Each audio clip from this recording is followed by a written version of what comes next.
And then I read this vegan book, became a vegan, and then it all went the other way for 22 years till I got very big. And what about veganism got you that big? It's a carb-only diet.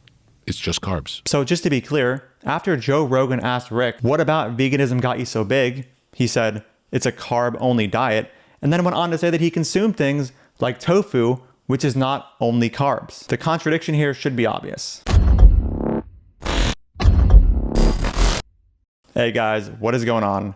So today we're going to be covering something I haven't covered in a while on this channel, and that is the Joe Rogan podcast helping publicize more anti-vegan sentiment. We are going to be responding to a small clip I came across from a recent podcast episode featuring Rick Rubin, who is the former co-president of Columbia Records and is one of the co-founders of Def Jam Recordings. The clip I saw was titled Joe Rogan, Rick Rubin, lost 130 pounds by quitting the vegan diet. So before getting into the clip, there's a couple things that need to be mentioned. It's clear after watching the video, when Rick refers to a vegan diet, he is not referring to a diet that falls under the vegan moral philosophy that we ought logically extend human rights to non-human sentient beings. Instead, he is referring to a plant-based diet he followed for reasons related to losing weight and being healthy. The title also says that he lost 130 pounds by quitting the vegan diet. The implications of this can be quite misleading. When you hear that somebody lost 130 pounds by quitting the vegan diet, the implication is that their vegan diet had inherently caused them to be overweight in the first place, and that what needed to happen for them to lose weight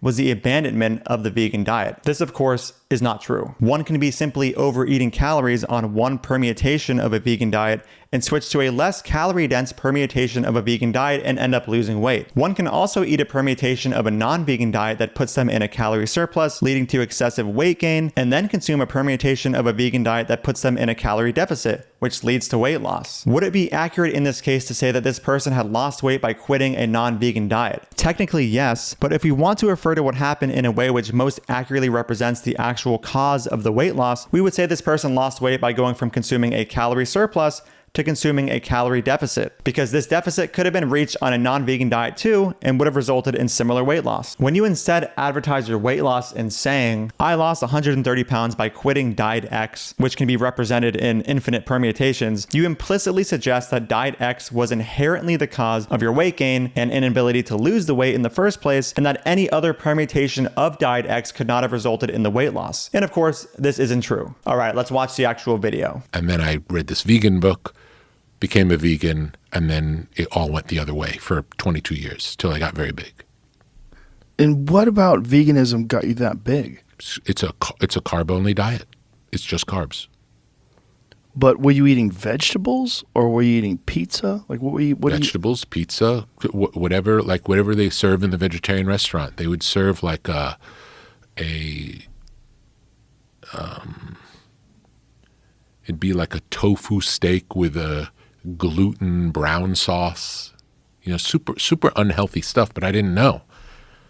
I thought I was eating healthy. Right. It was just bad information. All right, so Joe asks a very good question here. He says, what about veganism got you to be so big? Rick says it's a carb-only diet. Now, this is not inherently true. This is kind of connected to what I was saying earlier about there being so many different permutations of a vegan diet. Vegan diets are not inherently carb-only diets. Here are my macros from yesterday as a vegan, and as you can see, there was not just carbs being consumed by myself. And I'm not even sure how one can go about consuming solely carbs unless they only consumed refined sugar, which contains basically no protein or fat. He even went on to say that he would eat a tofu steak from a restaurant. Tofu is not just carbohydrates. So just to be clear, after Joe Rogan asked Rick, what about veganism got you so big? He said, it's a carb-only diet, and then went on to say that he consumed things like tofu, which is not only carbs. The contradiction here should be obvious. He also said that he would eat whatever he was able to consume at a vegetarian restaurant. But were you eating vegetables or were you eating pizza? Like what were you? Vegetables, pizza,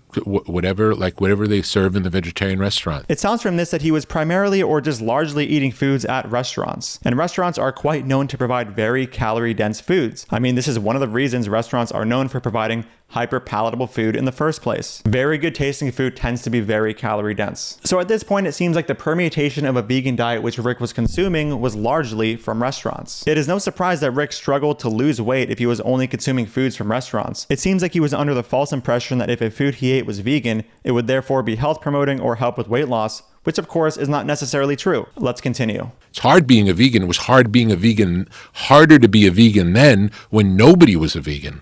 You know, there weren't vegetarian restaurants all over the place. There was one.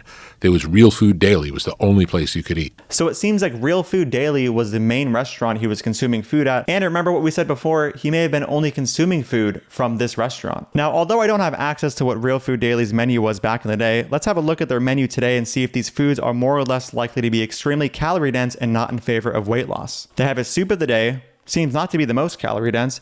Then we have buffalo tater tots, nachos, seasonal avocado toast, mozzarella sticks, cornbread, buffalo cauliflower, baked mac and cheese, and baked potato wedges. Most of these seem quite calorie dense. They have a salad menu which seems less calorie dense than the starter menu we just covered. And with a brief look at everything else we see, there are sandwiches, pizza, pancakes, calzones, ramen, lasagna, some bowls with calorie-dense sauces, milkshakes, and much more. Now, I doubt this menu was this varied many years ago, but assuming the kinds of foods back then were similar to what they have now, it is very clear why Rick consuming most of his calories from this restaurant didn't work for his goal of weight loss. As it turns out, there are permutations of a vegan diet which don't involve getting all of your calories from a restaurant such as Real Food Daily. What a shocker. So I read the Stu Middleman book, and he talks about meeting this performance expert, Phil Maffetone, who changed the way he trained, and that's why he could run 1,000 miles in 11 days. So it's like, okay, Phil Maffetone is the answer.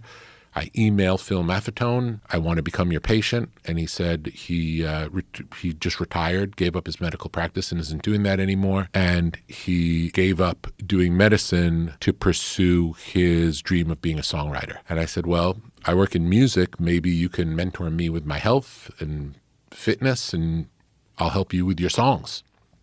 And we became friends.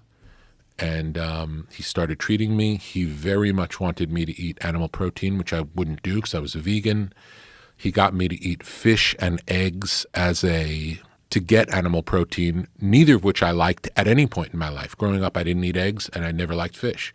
So he said, don't even think of it as food. Just think of it as medicine. You need this medicine. And I started eating fish and eggs, and he ended up living with me for 2 years, Phil. And he was with me all the time. He trained me. He got me to do, heart rate-based cardio, doing stairs, but still super low level. I was still big, but still getting my my system turned back on, getting my vitality back. And I got much healthier working with Phil, and I didn't lose any weight. I might have lost 5 pounds over 2 years. And he's living with me, and he said, I watch everything you eat. I watch how you train. He said 999 people out of 1,000 who are doing what you're doing, all their weight would fall off. For some reason, yours is not coming off. Couldn't figure it out. So eventually he starts to exercise, which, remember, he said he wasn't even exercising when he was a vegan. But anyway, and he started eating things like fish and eggs and exercising a little bit. And he ended up losing only 5 pounds over the course of 2 years. Let's keep going. And then I was thinking, well, my mom was obese. It's just a genetic thing. I've always been overweight. It's just what it is. And then the thing happened with Mo where I was really big. Now I'm healthier, but still big. Go out to lunch with Mo. He sends me to his nutritionist. I go to see the guy, and he puts me on 7 protein shakes a day, like egg white protein, 7 a day, and then fish, soup, salad for dinner, like super low calorie, high protein, no carb diet. And in 14 months, I lost 130 pounds. Whoa. So he said he had a no carb diet, but he did have a fish salad soup. So presumably the vegetables in that fish salad soup had carbs, but anyway. He goes on to say that he went on a very strict and calorie restricted diet comprised of 7 protein shakes and 1 fish soup salad at the end of the day, and he ended up losing around 130 pounds in 14 months. Protein weight loss shakes tend to have anywhere from 150 to 200 calories. So assuming he had 7, let's just assume that the amount of calories is 200. Let's go with the upper end. That's about 1,400 calories per day. And then he had a soup fish salad or whatever that is.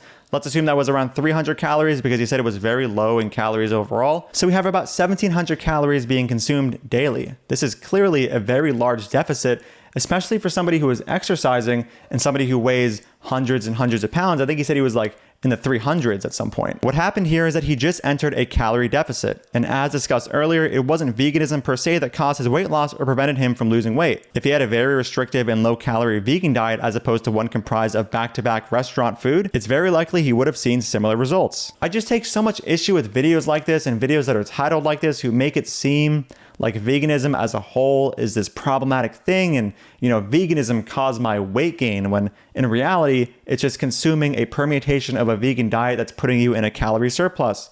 There are many people who are obese who are not vegan.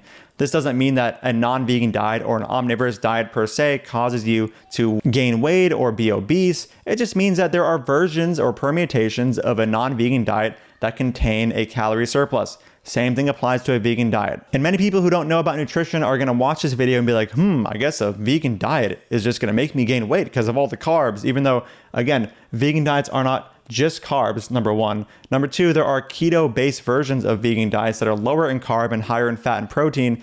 So, these kinds of things are just very much misinformation and will cause vegan diets to people who know nothing about nutrition to view them as inherently flawed with respect to losing weight or with respect to maintaining a healthy weight. And that's just not, reasonable or accurate. Alrighty guys, that's the end of the video. If you want to get early access to my content, you can click the pinned comment and support me on Patreon. And if you don't know, I do have a book going over most, if not all, of the anti-vegan arguments you're going to hear online. So if you want to get that as well, that'll be linked in the pinned comment. Thank you so much for watching, and I'll see you in the next video. Dude. Fuck off, I don't want anything to do with you. Don't ever speak to me again. You're a fucking piece of shit. Even vegans don't get your weird, stupid wannabe sense of irony here. Who is your audience? Nobody gets these dumb jokes. Dude,